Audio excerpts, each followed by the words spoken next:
बिस्मिल्लाहिर्रहमानिर्रहीम। ਜਿਹੜੀ ਇਸ ਤੋਂ ਪਹਿਲੋਂ ਵੀਡੀਓ ਮੈਂ ਬਣਾਈ ਸੀ ਔਰ ਉਹਦੇ ਵਿੱਚ ਬਾਬਾ ਜੀ ਆਦਮ ਅਲੈਹਿਸਲਾਮ ਔਰ ਅੰਮਾ ਜੀ ਹੱਵਾ ਤੋਂ ਅੱਗੇ ਕਿਵੇਂ ਕਿਵੇਂ ਜਿਹੜਾ ਦੋ ਪਾਰਟੀਆਂ ਬਣ ਗਈਆਂ, ਇੱਕ ਹਿਜ਼ਬੁੱਲਾ ਯਾਨੀ ਅੱਲਾ ਦੀ ਪਾਰਟੀ ਔਰ ਦੂਸਰੀ ਹਿਜ਼ਬੁ ਸ਼ੈਤਾਨ ਦੀ ਪਾਰਟੀ। ਔਰ ਉਹ ਕਿਰਦਾਰ ਹੁਣ ਤੱਕ ਜਿਉਂ ਦੀ ਇਹ ਦੁਨੀਆ ਬਣੀ ਹੈ, ਉਹ ਕਿਰਦਾਰ ਜਿਹੜੇ ਨੇ ਚੱਲ ਸੋ ਚੱਲ ਜਿਹੜੇ ਨੇ ਉਹ ਹਾਲੇ ਤੱਕ ਚੱਲਣ ਡਏ ਨੇ। ਯਾਨੀ ਅੱਲਾਹ ਤਾਲਾ ਦੀ ਪਾਰਟੀ ਉਹ ਜਿਹਨੂੰ ਤੁਸੀਂ ਰੈਫਰ ਕਰਦੇ ਹੋ ਕਿ ਜਿਹਦਾ ਤੁਸੀਂ ਹਵਾਲਾ ਦਿੰਦੇ ਹੋ ਕਿ ਜਿਹੜੀ ਰੌਸ਼ਨੀ ਹੈ ਜਿਹਦੇ ਵਿੱਚ। ਸ਼ੈਤਾਨ ਦੀ ਪਾਰਟੀ ਉਹ ਜਿਹੜੀ ਹਨੇਰਾ ਹੀ ਹਨੇਰਾ ਹੈਗਾ, ਜਾਂ ਤੁਸੀਂ ਇਹ ਕਹਿ ਸਕਦੇ ਹੋ ਕਿ ਸ਼ੈਤਾਨ ਦੀ ਪਾਰਟੀ ਉਹ ਜਿੱਥੇ ਬੁਰਾਈ ਹੈ, ਔਰ ਅੱਲਾ ਦੀ ਪਾਰਟੀ ਉਹ ਜਿੱਥੇ ਭਲਾਈ ਹੈ। ਜਾਂ ਤੁਸੀਂ ਇੱਕ ਹੋਰ ਲਫ਼ਜ਼ ਕਹਿ ਸਕਦੇ ਹੋ ਕਿ ਅੱਲਾ ਦੀ ਪਾਰਟੀ ਉਹ ਕਿ ਚਿੱਟਾ ਦਿਨ, ਰੌਸ਼ਨੀ, ਹਰ ਸ਼ੈ ਤੁਹਾਨੂੰ ਨਜ਼ਰ ਆਉਂਦੀ ਹੈ, ਕਲੈਰਿਟੀ ਹੈ ਉਹਦੇ ਵਿੱਚ। ਜਦ ਕਿ ਸ਼ੈਤਾਨ ਦੀ ਪਾਰਟੀ ਉਹ ਕਾਲੀ ਸਿਆਹ ਰਾਤ ਹੈ, ਜਿਹਦੇ ਵਿੱਚ ਵਸਵਸੇ, ਜਿਹਦੇ ਵਿੱਚ ਇਹੋ ਜਿਹੀਆਂ ਚੀਜ਼ਾਂ ਜਿਹੜੀਆਂ ਨੇ ਵੱਧਦੀਆਂ ਰਹਿੰਦੀਆਂ ਨੇ। ਹੁਣ ਗੌਰਤਲਬ ਗੱਲ ਇਹ ਹੈਗੀ ਹੈ ਕਿ ਜਿਹੜੀ ਆਮ ਸਾਡੀ ਪਬਲਿਕ ਨੂੰ, ਜਿਹੜਾ ਖ਼ਾਸ ਤੌਰ 'ਤੇ ਬੱਚਿਆਂ ਨੂੰ, ਇਸ ਨਸਲ ਨੂੰ ਜਿਹੜਾ ਪਤਾ ਹੋਣਾ ਚਾਹੀਦਾ ਹੈ ਔਰ ਉਹ ਦੱਸਣਾ ਮਾਂ ਪਿਓ ਨੂੰ ਚਾਹੀਦਾ ਹੈ ਆਪਣੀ ਔਲਾਦ ਨੂੰ। ਜ਼ਾਹਿਰ ਹੈ ਉਲਮਾ ਇਕਰਾਮ ਦਾ ਬੜਾ ਰੋਲ ਹੈ ਸਾਡੇ ਇਸ ਸਾਰੇ ਨਿਜ਼ਾਮ ਦੇ ਵਿੱਚ ਕਿ ਇਹਨਾਂ ਨੇ ਕੁਰਾਨ ਦੇ ਹਾਫਿਜ਼ ਪੈਦਾ ਕੀਤੇ, ਮਦਾਰਸ ਹੈਗੀਆਂ ਨੇ, ਮਸਾਜਿਦ ਹੈਗੀਆਂ ਨੇ, ਮੈਂਬਰੋ ਮਹਿਰਾਬ ਦਾ ਬੜਾ ਇੱਕ ਅਦਬ ਹੈ ਸਾਡੇ ਹਾਂ। ਲੇਕਿਨ ਟੂ ਦੀ ਪੁਆਇੰਟ ਗੱਲ ਉਹ ਬਿਲਅਮੂਮ ਤਰਜਮੇ ਤੱਕ ਹੀ ਮਹਦੂਦ ਰਹਿੰਦੇ ਨੇ। ਉਹਦੀ ਜਿਹੜੀ ਪ੍ਰੈਕਟੀਕਲ ਐਪਲੀਕੇਸ਼ਨ ਹੈ ਕਿ ਕਿਵੇਂ ਕਿੱਥੇ ਜਿਹੜਾ ਨੇ ਉਹ ਚੀਜ਼ਾਂ ਅਪਲਾਈ ਹੁੰਦੀਆਂ ਨੇ, ਉਹਦੇ ਨਾਲ ਕਲੈਰਿਟੀ ਨਹੀਂ ਆਉਂਦੀ ਬੱਚਿਆਂ ਦੇ ਵਿੱਚ, ਨਸਲ ਦੇ ਵਿੱਚ, ਇਨਸਾਨਾਂ ਦੇ ਵਿੱਚ, ਔਰ ਉਹਦੇ ਨਾਲ ਕਨਫਿਊਜ਼ਨ ਜਨਮ ਲੈਂਦੀ ਹੈ। ਇਸ ਕਨਫਿਊਜ਼ਨ ਨੂੰ ਮੈਂ ਖ਼ਤਮ ਕਰ ਦੇਵਾਂ ਕਿ ਅੱਲਾਹ ਤਾਲਾ ਦਾ ਜਿਹੜਾ ਪੈਗਾਮ ਹੈ ਨਾ, ਉਹ ਪੈਗਾਮ ਪਹਿਲੇ ਦਿਨ ਤੋਂ ਲੈ ਕੇ ਬਾਬਾ ਜੀ ਆਦਮ ਤੋਂ ਲੈ ਕੇ ਹੁਣ ਤੱਕ ਉਸ ਪੈਗਾਮ ਦੇ ਵਿੱਚ ਕਤਨ ਕੋਈ ਤਬਦੀਲੀ ਨਹੀਂ। ਪੈਗੰਬਰ ਬਦਲਦੇ ਰਹੇ ਨੇ, ਕਦੀ ਇੱਕ ਪੈਗੰਬਰ ਤਸ਼ਰੀਫ ਲੈ ਆਏ, ਕਦੀ ਦੂਸਰੇ ਪੈਗੰਬਰ ਤਸ਼ਰੀਫ ਲੈ ਆਏ, ਲੇਕਿਨ ਉਸ ਪੈਗਾਮ 'ਚ ਤਬਦੀਲੀ ਨਹੀਂ। ਉਹ ਪੈਗਾਮ ਉਹੋ ਹੀ ਹੈ ਜਿਹੜਾ ਬਾਬਾ ਜੀ ਆਦਮ ਤੋਂ ਬਾਅਦ ਸ਼ੁਰੂ ਹੋਇਆ। ਬਾਬਾ ਜੀ ਆਦਮ ਅਲੈਹਿਸਲਾਮ ਤੋਂ ਬਾਅਦ ਜਾਂ ਜਿਹੜੇ ਪਹਿਲੇ ਨਬੀ ਆਏ, ਮੁਖਤਲਿਫ ਸਹਾਇਫ ਕਈਆਂ 'ਤੇ ਆਏ, ਕਈਆਂ 'ਤੇ ਕਿਤਾਬਾਂ ਹੋਈਆਂ, ਜਿਵੇਂ 4 ਕਿਤਾਬਾਂ ਜਿਹੜੀਆਂ ਕਿ ਤੌਰਾਤ, ਜ਼ਬੂਰ, ਇੰਜੀਲ ਅਤੇ ਕੁਰਾਨ। ਮਸਲੇ ਇਹਨਾਂ ਸਾਰੀਆਂ ਦੇ ਵਿੱਚ ਮੈਸੇਜ ਜਿਹੜੀਆਂ ਇਹ ਅਸਲੀਅਤ ਹੈ ਨਾ, ਇਹਨਾਂ ਤੌਰਾਤ ਦੇ ਵਿੱਚ ਵੀ ਉਹੀ ਮੈਸੇਜ ਸੀ ਜਿਹੜਾ ਕੁਰਾਨ 'ਚ ਮੈਸੇਜ ਮੌਜੂਦ ਹੈ, ਔਰ ਜ਼ਬੂਰ ਦੇ ਵਿੱਚ ਵੀ ਇਹੋ ਹੀ ਸੀ, ਔਰ ਇੰਜੀਲ 'ਚ ਵੀ ਇਹੋ ਹੀ ਸੀ। ਹੁਣ ਇੱਕ ਗੱਲ ਬੜੀ ਵਾਜ਼ੇ, ਕਨਫਿਊਜ਼ ਨਹੀਂ ਰਹਿਣਾ ਚਾਹੀਦਾ ਸਾਡੀ ਇਸ ਨਸਲ ਨੂੰ ਕਿ ਇਹ ਜਿਹੜੇ ਅਸਲ ਇੰਜੀਲ ਵਾਲੇ ਜਾਂ ਅਸਲ ਜ਼ਬੂਰ ਜਾਂ ਅਸਲ ਤੌਰਾਤ ਦੇ ਵਿੱਚ ਜਿਹੜਾ ਪੈਗਾਮ ਸੀ, ਅਗਰ ਉਹ ਪੈਗਾਮ ਉਹ ਮੰਨਦੇ ਸਨ ਤਾਂ ਉਸ ਵਕਤ ਦੇ ਮੁਸਲਮਾਨ ਉਹੀ ਸਨ ਜਿਵੇਂ ਅਸੀਂ ਕੁਰਾਨ ਨੂੰ ਮੰਨਣ ਵਾਲੇ ਹੋਣਾ। ਇੱਕ ਸਵਾਲ ਦਾ ਜਵਾਬ ਜਿਹੜਾ ਕਿ ਮਾਪਿਆਂ ਨੂੰ, ਹਰ ਮੁਸਲਮਾਨ ਨੂੰ ਤਿਆਰ ਰਹਿਣਾ ਚਾਹੀਦਾ ਦੇਣ ਵਾਸਤੇ, ਉਹ ਸਵਾਲ ਇਹ ਹੈ ਕਿ ਸ਼ਊਰੀ ਮੁਸਲਮਾਨ ਹੋਣ ਵਾਸਤੇ ਇੱਕ ਮੇਰਾ ਦਾਦਾ, ਮੇਰਾ ਪੜਦਾਦਾ ਮੁਸਲਮਾਨ ਸਨ, ਮੈਂ ਮੁਸਲਮਾਨ ਹਾਂ। ਦੂਸਰਾ ਬੰਦਾ ਕਹਿੰਦਾ ਜੀ ਮੇਰਾ ਦਾਦਾ, ਮੇਰਾ ਪੜਦਾਦਾ ਹਿੰਦੂ ਸੀ, ਸਿੱਖ ਸੀ, ਅਤੇ ਉਹ ਜਿਹੜੇ ਨੇ ਉਹ ਅੱਗੋਂ ਨਸਲ ਮਜ਼ਹਬ ਜਿਹੜਾ ਸਾਡੇ ਵਿੱਚ ਜਿਹੜਾ ਟਰਾਂਸਫਰ ਹੋਇਆ, ਔਰ ਉਹਦੇ 'ਚ ਅਸੀਂ ਹਿੰਦੂ ਬਣ ਗਏ ਜਾਂ ਸਿੱਖ ਬਣ ਗਏ ਜਾਂ ਜੋ ਵੀ ਬਣ ਗਏ। ਲੇਕਿਨ ਅਸਲ ਗੱਲ ਤਾਂ ਇਹ ਹੈ ਕਿ ਸ਼ਊਰੀ ਤੌਰ 'ਤੇ ਜਿਹੜਾ ਵੀ ਬਲੀਫ ਕਿਸੇ ਦਾ ਹੈ, ਸ਼ਊਰੀ ਤੌਰ 'ਤੇ ਪਤਾ ਹੋਣਾ ਚਾਹੀਦਾ ਮੈਂ ਕਿਉਂ ਹਾਂ। ਹੁਣ ਕਿਉਂ ਪਤਾ ਹੋਣਾ ਚਾਹੀਦਾ? ਇਹ ਇਸ ਵਾਸਤੇ ਪਤਾ ਹੋਣਾ ਚਾਹੀਦਾ ਕਿ ਕੋਈ ਤੁਹਾਨੂੰ ਇਹ ਸਵਾਲ ਪੁੱਛਦਾ ਹੈ, ਅਗਰ ਕਿ ਤੁਹਾਡੇ ਬੱਚੇ ਨੂੰ ਜਾਂ ਤੁਹਾਨੂੰ, ਕਿ ਯਾਰ ਤੂੰ ਇਹ ਦੱਸ ਮੈਨੂੰ ਕਿ ਭਾਈ ਤੂੰ ਮੁਸਲਮਾਨ ਕਿਉਂ ਹੈ, ਤੂੰ ਈਸਾਈ ਕਿਉਂ ਨਹੀਂ, ਤੂੰ ਹਿੰਦੂ ਕਿਉਂ ਨਹੀਂ, ਤੂੰ ਸਿੱਖ ਕਿਉਂ ਨਹੀਂ, ਤੂੰ ਯਹੂਦੀ ਕਿਉਂ ਨਹੀਂ? ਇਹਦਾ ਜਵਾਬ ਕੀ ਹੈ? ਇਹ ਜਵਾਬ ਜਿਹੜਾ ਨਾ ਇਹ ਬਹੁਤ ਜ਼ਰੂਰੀ ਹੈ, ਜਿਹੜਾ ਕਿ ਸਾਨੂੰ ਪਤਾ ਹੋਣਾ ਚਾਹੀਦਾ, ਖ਼ਾਸ ਤੌਰ 'ਤੇ ਮਾਪਿਆਂ ਨੂੰ ਜਿਹੜੇ ਆਪਣੀ ਔਲਾਦਾਂ ਨੂੰ ਲਾ ਕੇ ਭਾਲ ਕੇ ਦੱਸਣ। ਇਸ ਵਾਸਤੇ ਕਿ ਜਿੰਨੀ ਦੇਰ ਇਹਨਾਂ ਨੂੰ ਇਹ ਸਵਾਲ ਦਾ ਜਵਾਬ ਨਾ ਆਇਆ, ਇਹ ਸ਼ਊਰੀ ਤੌਰ 'ਤੇ ਮੁਸਲਮਾਨ ਨਹੀਂ ਹੈਗੇ, ਇਹ ਵਿਰਾਸਤੀ ਤੌਰ 'ਤੇ ਮੁਸਲਮਾਨ ਰਹਿਣਾ ਇਹਨਾਂ ਨੇ। ਹਾਂ, ਹੁਣ ਮੈਂ ਦੱਸਣਾ ਕਿ ਇਸ ਸਵਾਲ ਦਾ ਜਵਾਬ ਕੀ ਹੈ। ਤੁਹਾਨੂੰ ਕੋਈ ਬੰਦਾ ਕਹਿੰਦਾ, ਤੁਸੀਂ ਸਕੂਲ 'ਚੋਂ ਕਾਲਜ 'ਚੋਂ ਕੋਈ ਸਵਾਲ ਕਰਦਾ ਕਿ ਭਾਈ ਤੂੰ ਮੁਸਲਮਾਨ ਕਿਉਂ ਹੈ, ਜਾਂ ਕੋਈ ਕਹਿੰਦਾ ਬਈ ਤੂੰ ਈਸਾਈ ਕਿਉਂ ਨਹੀਂ ਜਾਂ ਯਹੂਦੀ ਕਿਉਂ ਨਹੀਂ, ਉਹਦਾ ਜਵਾਬ ਇਹ ਆ ਕਿ ਭਾਈ ਕੁਰਾਨ ਕਰੀਮ ਅੱਲਾਹ ਤਾਲਾ ਦਾ ਕਲਾਮ, ਇਹ ਉਹ ਕਲਾਮ ਹੈ, ਉਹ ਕਿਤਾਬ ਹੈ ਜਿਹੜੀ ਆਖਰੀ ਨਬੀ ਆਪ ਸੱਲੱਲਾਹੁ अलैहि वसल्लम ਤੇ ਉਤਰੀ, ਔਰ ਇਹ ਆਖਰੀ ਕਿਤਾਬ ਹੈ ਜਿਹੜੀ ਅੱਲਾਹ ਤਾਲਾ ਵੱਲੋਂ ਆਈ, ਔਰ ਇਹਦੇ ਵਿੱਚ ਸਾਨੂੰ ਇਹਦੇ ਮੰਨਣ ਵਾਲਿਆਂ ਨੂੰ ਯਾਨੀ ਮੁਸਲਮਾਨਾਂ ਨੂੰ ਪਾਬੰਦ ਬਣਾ ਦਿੱਤਾ ਗਿਆ ਕਿ ਤੁਸੀਂ ਜਿਹੜੇ ਇਸ ਤੋਂ ਪਹਿਲੇ ਜਿੰਨੀਆਂ ਕਿਤਾਬਾਂ ਆਈਆਂ ਨੇ ਉਹਨਾਂ ਸਾਰੀਆਂ ਕਿਤਾਬਾਂ 'ਤੇ ਜਿਹੜਾ ਈਮਾਨ ਲਿਆਉਣਾ। ਜਿਹੜੇ ਇਸ ਤੋਂ ਪਹਿਲੋਂ ਆਪ ਸੱਲੱਲਾਹੁ अलैहि वसल्लम ਤੋਂ ਪਹਿਲੋਂ ਜਿੰਨੇ ਪੈਗੰਬਰ ਆਏ ਨੇ ਉਹਨਾਂ ਸਾਰਿਆਂ 'ਤੇ ਈਮਾਨ ਲਿਆਉਣਾ। ਔਰ ਅਗਰ ਤੁਸੀਂ ਉਹ ਈਮਾਨ ਨਾ ਲਿਆਂਦਾ ਕਿਤਾਬਾਂ 'ਤੇ ਅਤੇ ਪੈਗੰਬਰਾਂ 'ਤੇ ਤੁਸੀਂ ਮੁਸਲਮਾਨ ਹੋ ਹੀ ਨਹੀਂ ਸਕਦੇ। ਹੁਣ ਇੱਕ ਗੱਲ ਤਾਂ ਇਹ ਹੋ ਗਈ ਕਿ ਅਸੀਂ ਕਿਉਂ ਮੁਸਲਮਾਨ ਹਾਂ, ਕਿ ਇਹ ਜਿਹੜਾ ਤਾਜ਼ਾ ਤਰੀਨ ਜਿਹੜਾ ਲੇਟੈਸਟ ਸਿਲੇਬਸ ਹੈ ਨਾ, ਇਹ ਲੇਟੈਸਟ ਸਿਲੇਬਸ ਦੇ ਵਿੱਚ ਹਰ ਪਿਛਲੀ ਚੀਜ਼ਾਂ ਜਿਹੜੀਆਂ ਤੌਰਾਤ ਵਿੱਚ ਸਨ, ਜ਼ਬੂਰ ਵਿੱਚ ਸਨ, ਇੰਜੀਲ ਵਿੱਚ ਸਨ, ਯਾਨੀ ਯਹੂਦੀਆਂ ਕੋਲ ਸਨ, ਇਬਰਾਨੀਆਂ ਕੋਲ ਸਨ, ਜਾਂ ਜਿਹੜੇ ਈਸਾਈ ਨੇ ਇਹਨਾਂ ਕੋਲ ਨੇ, ਉਹਨਾਂ ਸਾਰਿਆਂ ਦਾ ਖੁਲਾਸਾ ਇਹਦੇ ਵਿੱਚ ਕੁਰਾਨ ਦੇ ਵਿੱਚ ਦੇ ਦਿੱਤਾ ਨਾ ਅੱਲਾਹ ਤਾਲਾ ਨੇ। ਅੱਛਾ, ਹੁਣ ਉਹਨਾਂ ਦੀ ਜ਼ਰੂਰਤ ਕਿਉਂ ਮਹਿਸੂਸ ਹੋਈ ਕਿ ਕਦੀ ਤੌਰਾਤ ਆਉਣ ਡਈ ਹੈ, ਕਦੀ ਜ਼ਬੂਰ ਆਉਣ ਡਈ ਹੈ, ਕਦੀ ਇੰਜੀਲ ਆਉਣ ਡਈ ਹੈ? ਹਾਂ, ਇਹਦਾ ਜਵਾਬ ਇਹ ਆ ਕਿ ਕੁਰਾਨ ਤੋਂ ਹੀ ਸਾਨੂੰ ਪਤਾ ਲੱਗਦਾ ਨਾ, ਕੁਰਾਨ ਤੋਂ ਸਾਨੂੰ ਇਹ ਪਤਾ ਲੱਗਦਾ ਕਿ ਪਹਿਲੀ ਗੱਲ ਤਾਂ ਕਿ ਲਾ ਰੈਬ ਅੱਲਾਹ ਤਾਲਾ ਜਿਹੜਾ ਸਾਡਾ ਖਾਲਿਕ ਹੈ, ਜਿਹਨੇ ਮੈਨੂੰ ਵੀ ਤੁਹਾਨੂੰ ਵੀ ਦੁਨੀਆ ਦੀ ਕਾਇਨਾਤ ਨੂੰ ਬਣਾਇਆ, ਉਹਨੇ ਦੇ ਵਿੱਚ ਕਿਹਾ ਕਿ ਇਸ ਕਲਾਮ ਇਸ ਕਿਤਾਬ ਵਿੱਚ ਕੋਈ ਸ਼ੱਕ ਨਹੀਂ। ਇਹਦਾ ਮਤਲਬ ਹੈ ਕਿ ਇਹ ਸੱਚੀ ਕਿਤਾਬ ਹੈ।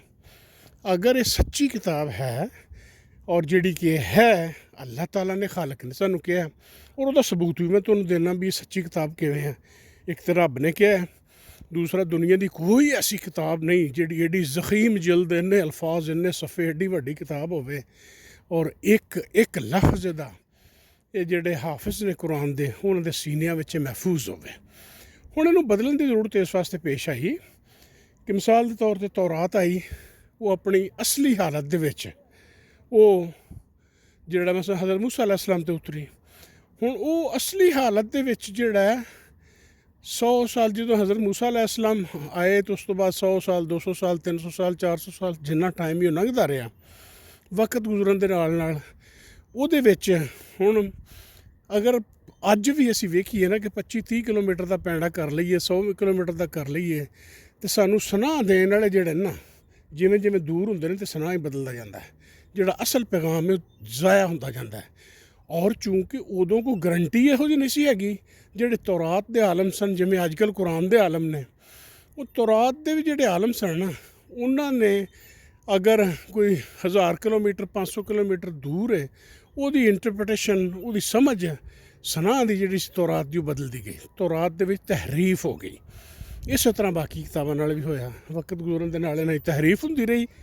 ਫਿਰ ਆਖਰੀ ਕਿਤਾਬ ਜ਼ਰੂਰਤ ਮਹਿਸੂਸ ਕੀਤੀ ਗਈ ਕਿ ਇਹ ਕਿਤਾਬ ਮੈਂ ਹੁਣ ਦੇਣ ਲੱਗਾ ਜੇ, ਅੱਲਾਹ ਤਾਲਾ ਨੇ ਫਰਮਾਇਆ, ਔਰ ਇਹਦੇ ਵਿੱਚ ਕੋਈ ਨਾ ਤਾਂ ਤੁਸੀਂ ਤਹਰੀਫ ਕਰ ਸਕਦੇ ਹੋ ਨਾ ਤੁਹਾਡੇ ਕੋਲ ਹੋਣੀ ਹੈ।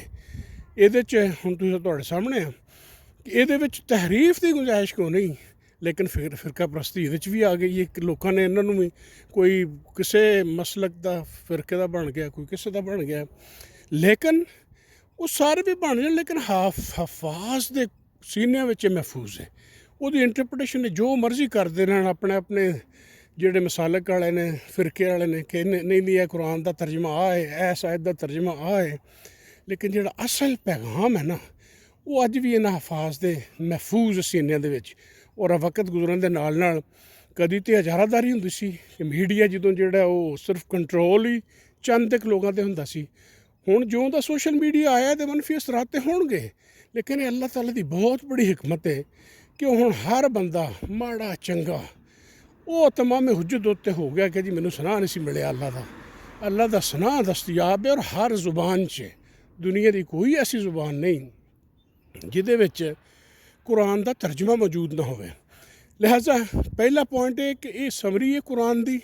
ਅਸੀਂ ਤਾਂ ਮੁਸਲਮਾਨ ਹਾਂ ਕਿ ਕੁਰਾਨ ਦੇ ਵਿੱਚ ਜਿੰਨੇ ਪੁਰਾਣੇ ਮਜ਼ਾਹਿਬ ਸਨ, ਕਿਤਾਬਾਂ ਸਨ, ਪੈਗੰਬਰ ਸਨ, ਉਹਨਾਂ ਸਾਰਿਆਂ ਦਾ ਪੈਗਾਮ ਇਹਦੇ ਵਿੱਚ ਮਿਲਾ ਦਿੱਤਾ ਗਿਆ। ਔਰ ਅਸੀਂ ਮੁਸਲਮਾਨ ਹੋ ਸਕਦੇ ਹੀ ਨਹੀਂ ਜਿੰਨਾ ਚਿਰ ਉੱਤੇ ਈਮਾਨ ਨਾ ਲਿਆਈਏ।